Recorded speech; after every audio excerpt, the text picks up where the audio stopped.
Price Lord praise Lord Wilson. என்னென்ன 2 வாரமா ரொம்ப ஓடிக்கிட்டே இருந்த மாதிரி இருக்கு, ரெஸ்டே இல்லாம. 2 வாரமா ஓடிட்டு தான் இருக்கோம். நம்ம சபைக்கு நல்ல ஒரு கமிட்டி தேர்ந்தெடுக்கப்படணும்னு சொல்லி ஓடிட்டு இருக்கோம் வில்சன். ஆமாண்ணே, வர ஞாயிற்றுக்கிழமை வேற எலெக்ஷன் வருது. இந்த எலெக்ஷன் இப்ப நம்ம சர்ச்சுக்கு இப்ப தேவையாண்ணே? எலெக்ஷன் எந்த சர்ச்சுக்குமே தேவையில்லை வில்சன். இருக்கிற கமிட்டி மெம்பர்ஸ், இப்ப நம்ம சபையில ஏற்கனவே இருக்கிற கமிட்டி மெம்பர்ஸ் அவங்களுடைய வேலைகளை சரியா செஞ்சாங்கன்னு சொன்னா நமக்கு தேர்தலே தேவையில்லைன்னு தான் நான் சொல்லுவேன். கமிட்டினா என்னண்ணே? அந்த கமிட்டியோட செயல்பாடு தான் என்ன, அதை பத்தி கொஞ்சம் சொல்லுங்களேன். நம்ம சபையை எடுத்துக்கலாம். பிரையன் டக்கர் சபையில 15 committee members, 2 DC members, 2 under 35, 2 ladies, 9 பொதுவான பாஸ்டேட் கமிட்டி மெம்பர்ஸ். இந்த கமிட்டி 15 மெம்பர்கள் என்ன பண்ணணும்னு சொன்னா, சபை மக்கள் 300 குடும்பத்துல இருக்கிற சபை மக்களுடைய விருப்பங்களை 15 பேர் முடிவா கையெழுத்திட்டு நிறைவேற்றுவாங்க. இப்போ நான் ஏற்கனவே சொன்ன மாதிரி தேர்தல் வந்து இருக்கிற கமிட்டி மெம்பர்ஸ் அவங்க வேலையை திறம்பட பண்ணியிருந்தாங்கன்னா தேர்தல் தேவையில்லைன்னு சொன்னேன். இந்த கமிட்டி இப்ப இருக்கிற கமிட்டி மெம்பர்ஸ் எப்படி இருக்கிறாங்கன்னு சொன்னா, 15 கமிட்டி மெம்பர் எடுக்கிற முடிவை 300 குடும்பத்துல இருக்கிறவங்களும் ஏற்றுக்கொள்ளணும் அப்படின்னு எதிர்பார்க்கறாங்க. ஆக்சுவலா 300 குடும்பத்துல இருக்கிறவங்களுடைய விருப்பத்தை தான் இந்த 15 கமிட்டி மெம்பர்ஸும் நிறைவேற்றணும். இந்த 15 கமிட்டி மெம்பர்ஸ்ல செக்ரட்டரி, ட்ரெஷரர், பாஸ்டேட் சேர்மன், குருவானவர், இவங்க 3 பேரும் கையெழுத்திட்டு ஒரு தீர்மானத்தை நிறைவேற்றி நமக்கு சபைக்கு வேண்டிய விஷயங்களை நிறைவேற்றிக்கலாம் சார். சரி, தேர்தல்னு வந்தாலே எல்லாருக்கும் பொதுவா தெரியும் நம்ம எந்த அணியில இருக்கோம் அப்படின்னு தான் கேட்பாங்க. இப்போ நம்ம எந்த அணியிலனா இருக்கோம்? நல்ல கேள்வி வில்சன். பொதுவா நம்ம டயசிஸ்ல 2 அணிகள் இருக்கு, டிஎஸ்எஃப் அணி, எஸ்டிகே அணி. எப்படி இந்த அணிகள் உருவாக்கப்பட்டது அப்படின்னு சொன்னா, 2 லே செக்ரட்டரி கேண்டிடேட்ஸ் லே செக்ரட்டரிக்காக போட்டிடுறாங்க. அவங்க குழுவுக்கு ஒரு பெயர் சூட்டிக்கிறாங்க. அது டிஎஸ்எஃப்னு ஒண்ணு, எஸ்டிகேன்னு ஒண்ணு. நாம எந்த அணியும் சாராம பிரையன்ட் நகர் சபைக்கான அணி, பிரையன்ட் நகர் சபை மக்களின் அணி. இந்த கமிட்டி தேர்ந்தெடுக்கப்பட்டதுக்கு பின்னராக நம்ம சபைக்கு யாரு தேவையான விஷயங்களை செய்யறாங்களோ அவங்களுக்கு நம்ம லே செக்ரட்டரிக்கு வாக்களிக்கிறதுக்கு நம்ம முடிவுல இருக்கோம் சார். சூப்பர்ண்ணே. ஆனா இப்ப இருக்கிற கமிட்டி அவங்க வேலையை சரியா செய்யாததுனாலதான் இந்த தேர்தல் வந்திருக்குன்னு சொல்றீங்க. அப்படி பார்க்கும்போது இப்ப இருக்கிற கமிட்டி என்னென்னலாம் சரியா செய்யலன்னு நீங்க நினைக்கிறீங்கன்னு? நிறைய விஷயங்கள் இருக்கு வில்சன். குறிப்பா கணக்கு வழக்குகள்ல இப்ப இருக்கிற கமிட்டி ஒரு வெளிப்படைத்தன்மையோடு நடந்து கொள்ளல. ரொம்ப முக்கியமா நம்மளுடைய சர்ச் கட்டுமான கணக்கு வழக்குகள். நம்ம பிப்ரவரி 2020 நம்ம சர்ச் இடிக்கப்பட்டது. வரவு மக்கள், சபை மக்கள் காணிக்கை கொடுக்க ஆரம்பிக்கிறாங்க. ஜூன் 2023 வரைக்கும் கணக்கு வழக்குகள் சமர்ப்பிக்கப்படல, சபை மக்களுக்கு கொடுக்கப்படல. எவ்வளவு வரவு வந்தது, என்ன செலவு செஞ்சோம், அந்த கணக்கு வழக்குகள் கொடுக்கப்படல. நாங்க என்ன பண்றோம், இந்த கணக்கு வழக்குகளை இந்த கமிட்டி மெம்பர்கள்கிட்ட கேட்கிறோம். என்ன வரவு வந்திருக்கு, எதுக்கெல்லாம் செலவு பண்ணிருக்கீங்கன்னு கேட்கும்போது அந்த கணக்கு வழக்குகள் அவங்க கொடுப்பதற்கு தயாரா இல்லை.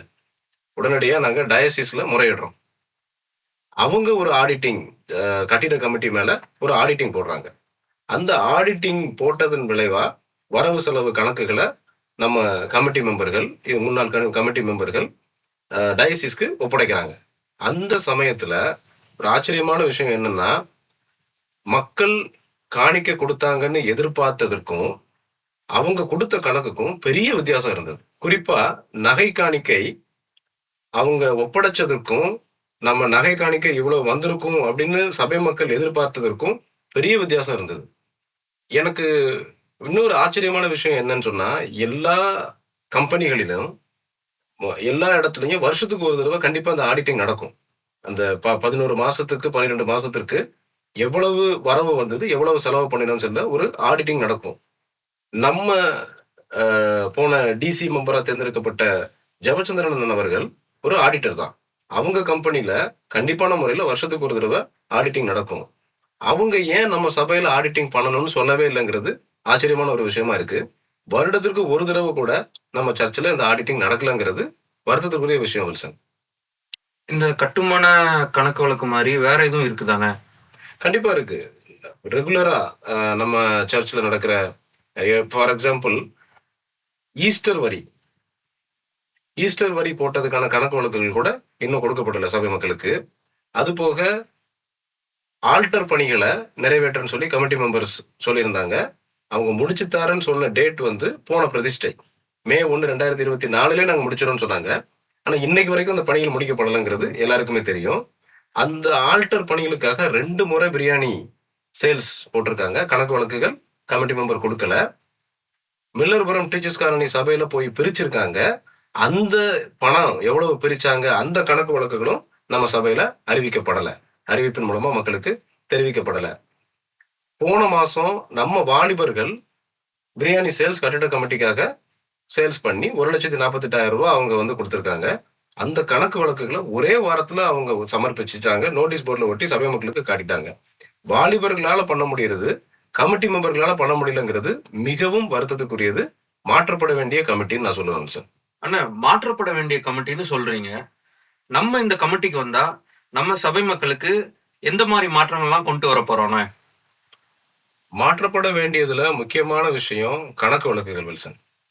கணக்கு வழக்குகள் அந்தந்த டைம்ல மக்களுக்கு தெளிவா முறைப்படி கொடுக்கப்படணும். மாதம் ஒரு முறை வரவு செலவு கணக்குகள் தணிக்கை செய்யப்பட்டு மக்களுடைய பார்வைக்கு நோட்டீஸ் போர்டில் ஒட்டப்படணும். மக்கள் கொடுக்குற ₹1 காணிக்கையா இருந்தாலும் அந்த காணிக்கைக்கு நம்ம கணக்கு வைக்க வேண்டியது கமிட்டி மெம்பர்ஸோட கடமை. கையால பில் எழுதுற முறை மாற்றப்பட்டு கம்ப்யூட்டர் பில் கொடுக்கணும்னு இருக்கு வில்சன். கம்ப்யூட்டர் பில்லுங்கிறது சாத்தியமான? நிச்சயமா சாத்தியம். சின்ன சின்ன கடைகளில் கூட இன்னைக்கு கம்ப்யூட்டர் பில் கொடுக்கப்படுது. நான் சுப்பிரமணியபுரம் அசனத்துக்கு போயிருக்கும் போது நான் கொடுத்த காணிக்கைக்கு அவங்க கம்ப்யூட்டர் பில் கொடுத்தாங்க. அப்படி இருக்கும்போது வாரம் கொடுக்கப்படுகிற வரவு செலவு கணக்குக்கு கம்ப்யூட்டர் பில் நிச்சயமா கொடுக்கலாம். அது மட்டும் இல்லாம holyemmanuelchurch.com என்ற டொமைன் அந்த வெப்சைட் மூலமா வரவு செலவு கணக்குகளை மக்களுக்கு நம்ம தெரியப்படுத்தலாம் வில்சன். இந்த கணக்கு வழக்கை தாண்டி வேற என்னென்ன மாற்றத்தெல்லாம் நம்ம சபையில கொண்டு வர போறோம்னா? வரவு செலவு கணக்கு வழக்குகளை சபை மக்களுக்கு கொடுக்கறதையும் தாண்டி சபையின் சொத்துக்கள் எவ்வளவு இருக்கு, ஒரு சேர் முதற்கொண்டு சபையோட சொத்து தான். என்னென்ன பொருட்கள் நம்ம சபையில இருக்குங்கிறத இன்வென்ட்ரி டீடைல்ஸ் மெயின்டைன் பண்றது ரொம்ப முக்கியம். ஏன்னா எல்லா பொருட்களும் சபை மக்களின் காணிக்கை படத்தின் மூலமாக வாங்கப்படுது. அப்படி இருக்கிற பட்சத்துல அந்த காணிக்கை பொருட்கள் மூலமா வாங்கப்பட்ட இந்த சொத்துக்கள் என்னெல்லாம் நமக்கு இருக்கு, எத்தனை சேர்ஸ் இருக்கு, எத்தனை டேபிள்ஸ், ஸ்பீக்கர்ஸ், மைக் எத்தனை இருக்குங்கிறத ஒரு இன்வென்ட்ரியில மெயின்டைன் பண்ணணும். எத்தனையோ கேமராக்கள் நம்ம பழைய சர்ச்ல இருந்தது, இன்னைக்கு அந்த கேமராக்கள் பயன்படுத்த முடியாம போயிடுச்சு. அந்த இன்வென்ட்ரி டீடைல் மெயின்டைன் பண்ணாததுனாலதான் இந்த சொத்துக்கள் இப்போ எங்க இருக்கு எப்படி இருக்குன்னு தெரியல. இது ஒரு வருத்தமான விஷயம் வில்சன். அண்ணா, நம்ம நோட்டீஸ்ல ஏழை பங்காளர் நிதினு போட்டிருக்கிறோம். அந்த ஏழை பங்காளர் நிதினா என்னன்னு கொஞ்சம் சொல்லுங்களேன். ஏழை பங்காளர் நிதி அப்படின்னா தேவையுள்ள சபை மக்களுக்கு சபை மக்களின் சார்பாக உதவி பண்றது. ஒரு திருச்சபைங்கிறது வாங்குறதா மட்டும் இல்லாம திருப்பி கொடுக்கறதாவும் இருக்கணும். யாருக்கு கொடுக்கணும்னா தேவையுள்ள மக்களுக்கு. ஈமச்சடங்கு, கல்வியில் தேவையுள்ள மக்கள், இவர்களுக்கு இந்த ஏழை பங்காளர் நிதியிலிருந்து நம்மளால முடிஞ்ச உதவிகளை பண்ணலாம். இது திருச்சபையில் உள்ளவர்களுக்கு மட்டும் இல்லாம திருச்சபையை தாண்டியும் கூட ஏழை மக்களுக்கு நம்மளால இயன்ற உதவியை ஏழை பங்காளர் நிதியின் மூலமா நம்ம பண்ணலாம் சார். ஆனா கணக்கு வழக்கு, பொருளாதாரம் அதெல்லாம் பத்தி நம்ம பேசிட்டோம். இதை தாண்டி நம்ம சபையில ஆவிக்குரிய காரியமா நம்ம இன்னும் எதெல்லாம் பண்ண வேண்டி இருக்குன்னு? வரவு செலவு கணக்கு தொடர்பா எவ்வளவு குறைபாடுகள் இருக்குதோ அதுக்கு சற்றும் குறையாம ஆத்தும ஆதாயம் சம்பந்தமா கடந்த 8 வருடமா எதுவுமே நடக்கல சார். கன்வென்ஷன் கூட்டங்கள், குறிப்பாக லெந்துகால கன்வென்ஷன், அசன கன்வென்ஷன், புத்துணர்ச்சி கூட்டங்கள், இதுக்கெல்லாம் இடமே இல்லாம போயிருச்சு. அது போக வாலிபர் பண்டிகை, நாங்க யூத் மீட்டிங் இருக்கும்போது யூத் ஃபெஸ்டிவல்லாம் நடத்துவோம் இதே பிரையன்ட் நகர் சர்ச்ல. இப்ப வாலிபர் பண்டிகை முற்றிலுமாக தடைபட்டிருக்கு. தெருமுனை பிரச்சாரம், மாதம் ஒரு முறை சுவிசேஷ ஊழியம் போறது, இப்படி ஆவிக்குரிய ஆத்தும ஆதாயம் சம்பந்தப்பட்ட கிடப்புல போடப்பட்ட விஷயங்களை திரும்பவும் நம்ம சபையில கொண்டு வர போறோம் சார். ஆனா நம்ம சபையில என்னென்ன மாற்றத்தெல்லாம் கொண்டு வர போறோம்னு இப்போ நம்ம தெளிவா பேசியாச்சு. நம்ம இந்த தேர்தலை எப்படி அணுகிறோம்னு? இந்த தேர்தல் சமயத்துல சபை மக்களை வெறும் ஓட்டு அரசியலா மட்டும் பார்க்காம, நம்ம நோட்டீஸ்ல பிரிண்ட் பண்ண அந்த காரியங்களை கொடுத்து நம்ம வந்து சபை மக்களை அணுகுறோம். வருத்தப்படக்கூடிய ஒரு விஷயம் என்னன்னு சொன்னா, எப்படி சபை மக்களை பார்க்க கூடாதுன்னு நான் இங்க பதிவிடணும். சபை மக்களுடைய பொருளாதார தேவைகளை குறி வச்சு அதை ஓட்டாக மாற்ற செயல் மிகவும் வருந்தக்கூடிய செயல். எடுத்துக்காட்டா, ஒரு வீட்டுல ஒரு ஆணோ ஒரு பெண்ணோ டீச்சர் ட்ரைனிங்கோ பிஎடோ முடிச்சிருக்காங்கன்னு சொன்னா, அவங்க கிட்ட நாங்க சீனியாரிட்டியை மீறி உங்களுக்கு டயசிஸ்ல வேலை வாங்கி கொடுத்துட்றோம். நீங்க ஒரு டிரான்ஸ்போர்ட் லாரி வச்சிருக்கீங்கன்னா உங்களுக்கு லோடு கொடுக்குறோம். இந்த மாதிரி அவங்க பொருளாதார தேவைகளை பூர்த்தி பண்ற மாதிரியான விஷயங்களை சொல்லி ஓட்டா மட்டும் மாற்றுகிற அந்த விஷயம் மிகவும் தவறான செயல். ஐஸ்வர்யமும் கனமும் கர்த்தர் ஒருவராலே மட்டுமே கிடைக்குங்கிறது சபை மக்கள் எல்லாருக்கும் தெரியும்.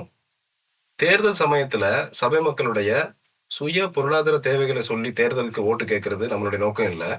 இன்னும் சொல்ல போனா, தேர்தல் நேரத்துல மட்டுமே நம்ம சபை மக்களை மீட் பண்ண போறது இல்ல. தேர்தல் முடிஞ்சதுக்கு அப்புறமும் ஒரு குடும்பமா சபை மக்களோட பயணிக்க போறோங்கிறத சொல்லிதான் நம்ம ஆதரவு கேட்கிறோம் சார்.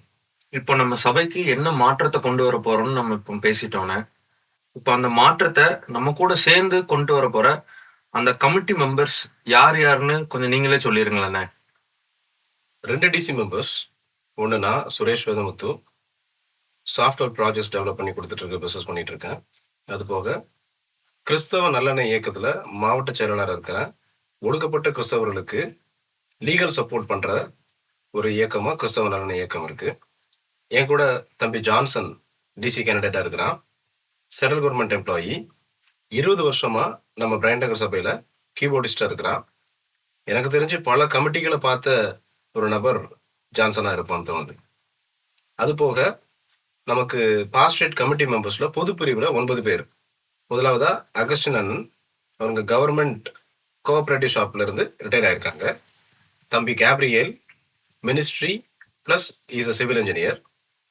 ஜெஸ்தாஸ் பொன் சாமுவேல், அவர் ஒரு ஷிப்பிங் கம்பெனியில் ஒர்க் பண்றாரு. ஜான் இமானுவேல் அண்ணன் watch sales and services. John Gabriel அண்ணன் பெயிண்டிங் கான்ட்ராக்டர். நம்ம சர்ச்சுக்கு கூட அவங்க தான் பெயிண்டிங் பண்ணி கொடுத்தாங்க. கின்ஸ்லி ஓன் பிஸ்னஸ் பண்றான். பிரின்ஸ் அண்ணன் அக்ஸார் பெயிண்ட்ஸ்ல சூப்பர்வைசரா இருக்காங்க. Selvin Pandiyaraj TV sales and service. நீ வில்சன் மேனேஜரா இருக்கிற ஒரு பிரைவேட் கம்பெனில. அண்டர் 35ல 35 வயதிற்கு கீழ் உள்ள பிரிவுல ஜஸ்வின் ஓன் பிஸ்னஸ் பண்றான். தம்பி ஃபெலிக்ஸ், அவன் ஒரு சாஃப்ட்வேர் இன்ஜினியர். அது போக 2 பெண்கள் பிரிவு. அதுல குட்டி எபனேசர் அக்கா, அவங்க கவர்மெண்ட் ரிட்டையர்ட். சுதா அக்கா ஒரு பிரைவேட் கம்பெனில சூப்பர்வைசரா இருக்காங்க வில்சன். இதுதான் நமக்கான மெம்பர்களுடைய கட்டமைப்பு. குறிப்பா வில்சன், இந்த மெம்பர்ஸ் காம்பினேஷன் பார்த்தோம்னா அனுபவம் நிறைந்த முதியவர்கள், திறன் படைத்த வாலிபர்கள், நடுத்தர வயது உள்ளவர்கள், ஒரு காம்ப்ரிஹென்சிவ் கமிட்டின்னு சொல்லி இதை நம்ம சொல்லலாம். பிரைன் நகர் சபைக்கு தேவையான திறமையுள்ள ஒரு கமிட்டி. கண்டிப்பா இந்த கமிட்டியோட நம்ம ஒரு சபையில ஒரு பெரிய மாற்றத்தை கொண்டு வருவோண்ணே.